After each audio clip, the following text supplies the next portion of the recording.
The average dashcam on Amazon cannot name the image sensor inside it. The same hardware board gets sold under dozens of Western-sounding brand names at prices anywhere from $39 to $150, and the firmware support window for most of them is measured in months, not years.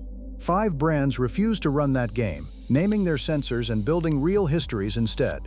The best pick on this list has an 18-year product chain with 0 gaps, and there's a 5-second check on any box in the electronics aisle that separates the real cameras from the rebadges, so watch for it. Number 5 on the list is the Viofo A229 Pro 2-channel, currently around $169, and if you've never heard of Vio, that's the problem.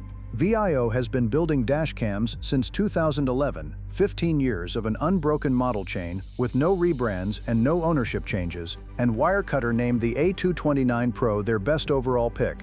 The spec sheet names every sensor, a Sony Starvis 2 IMX678 up front, shooting 8 megapixels and 4K at 30 frames per second, with a Starvis 2 IMX675 in the rear, and firmware updates are still being pushed years after launch. The driver who clips your rear quarter panel and keeps going will have their plate captured on the card before they reach the next light, and a camera that can't name its sensor won't get you there.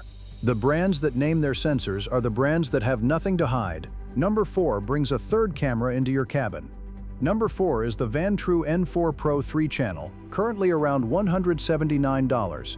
Most drivers see 3 channels and scroll past, and that's the wrong move. Vantrue names its sensor, a Sony Starvis 2 IMX678 shooting 4K at 8 megapixels, and it runs on a supercapacitor instead of a lithium battery.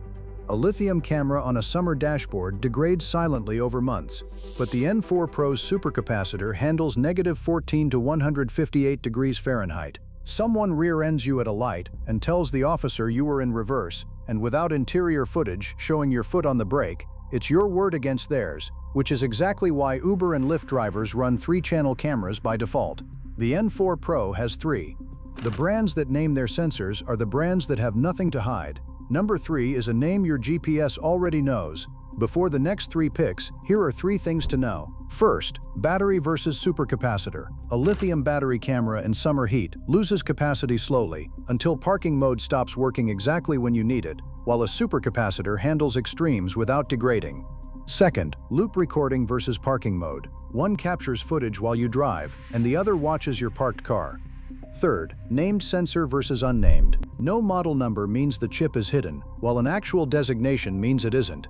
If you're seeing the pattern, 5 brands built around one standard. Tap the like button, because it gets this in front of the drivers who need it. Number 3 is the Garmin Dashcam X110, currently around $199. Gary Burrell and Dr. Min Kao founded Garmin in 1989 with a GPS idea and a folding table, and today the company sits at $7.25 billion in revenue, with 36 years of navigation engineering behind every warranty call. One thing to know is that Garmin's core lineup is front-facing only, and the X110 records 140 degrees in 1080p HD with built-in GPS, voice control, and a clarity polarizer in the lens. For rear coverage, the X310 at $399 adds 4K. Clip your rear bumper in a parking lot and this camera misses it entirely. So know that going in, and for everyone else, keep reading. Number 2 has been in South Korean vehicle technology since 1997. No brand deals exist here, and no dashcam company has paid for a word of this. I read the spec sheet and tell you what's on it: a named sensor or a generic placeholder, a supercapacitor or a battery that degrades in July, and the next 2 picks are where that standard shows up most clearly. Number 2 is the Thinkware U3000 Pro 2-channel, currently around $349.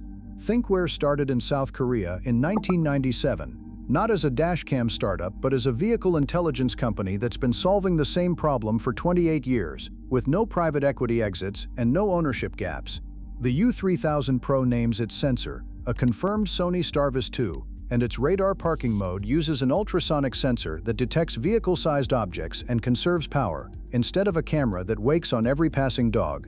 A supercapacitor comes standard, along with thermal protection and an OBD cable in the box, all at $349. Number 2 is the Thinkware U3000 Pro 2-channel, currently around $349. Thinkware started in South Korea in 1997, not as a dashcam startup but as a vehicle intelligence company that's been solving the same problem for 28 years, with no private equity exits and no ownership gaps. The U3000 Pro names its sensor, a confirmed Sony Starvis 2, and its radar parking mode uses an ultrasonic sensor that detects vehicle-sized objects and conserves power, instead of a camera that wakes on every passing dog. A supercapacitor comes standard, along with thermal protection and an OBD cable in the box, all at $349. At the top of the list is the BlackVue Elite 10 2-channel, currently around $439. Pitasoft launched BlackVue in South Korea in 2007, and across 18 unbroken years, from the DR300 to the Elite 10, every generation has updated the sensor while staying on the same cloud infrastructure. That cloud is free, with live view and geofencing included at no additional cost. The Elite 10 runs dual Sony Starvis 2 sensors, shooting 4K at 30 frames per second front and rear, and it's made in Korea, not just assembled there. The driver who runs a red light and hits you doesn't stop, but the G sensor locks the clip on impact, and by the time you've called it in, the footage is already in the cloud. You can pull the plate from your phone before the officer even arrives. The brands that name their sensors are the brands that have nothing to hide, and that's the only standard that matters. 5 brands, 1 standard. Name the sensor, update the firmware, and have a history long enough to be accountable. The spec sheet is the whole product. The logo is the markup. Next time you're in the electronics aisle, flip any dashcam box over and look for the sensor designation, something like Sony Starvis 2, IMX678, that level of specificity. If it's not there, put it down, and whichever camera makes the cut, pair it with a high-endurance microSD instead of the standard card from the checkout bin. Drop the camera you're running in the comments, and whether the footage was there when you needed it. The brands that name their sensors are the brands that have nothing to hide.